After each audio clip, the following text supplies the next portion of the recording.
ഇന്ന്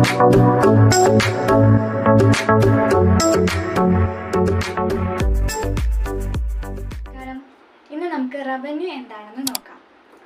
റവന്യൂ എന്ന് പറയുന്നത് ബിസിനസ് അതിൻ്റെ പ്രോഡക്ട്സ് വിൽക്കുകയോ അല്ലെങ്കിൽ എന്തെങ്കിലും സർവീസ് കസ്റ്റമറിന് പ്രൊവൈഡ് ചെയ്യുകയോ ചെയ്തിട്ട് അവർക്ക് കിട്ടുന്ന എമൗണ്ട്, അതായത് അവർ ബിസിനസ് എയിം ചെയ്യുന്ന എമൗണ്ട്, അതിനെയാണ് നമ്മൾ റവന്യൂ എന്ന് പറയുന്നത്. റവന്യൂവിനെ നമുക്ക് മറ്റൊരു രീതിയിൽ പറഞ്ഞാൽ ഇൻകം എന്നും പറയാം. ഇനി അതിനെ നമുക്ക് സെയിൽസ് റവന്യൂ എന്ന് പറയാം. അത് സെയിൽ ചെയ്യുകയോ അല്ലെങ്കിൽ സർവീസ് കൊടുക്കുകയോ ചെയ്തിട്ട് കിട്ടുന്ന എമൗണ്ട്. ഇനി ബിസിനസ്സിന് സെയിലിലൂടെ മാത്രമല്ല റവന്യൂ ഉണ്ടാകുന്നത്. വേറെ എന്തൊക്കെ തരത്തിൽ റവന്യൂ ഉണ്ടാകാം?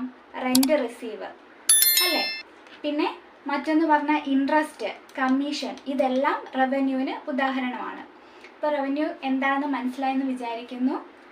ഇഷ്ടപ്പെട്ടെങ്കിൽ ലൈക്ക് ചെയ്യുക, ഷെയർ ചെയ്യുക. കൊമേഴ്സ് മെയ്ഡ് വിത്ത് ആൻസി എന്ന യൂട്യൂബ് ചാനൽ ഫോളോ ചെയ്യുക.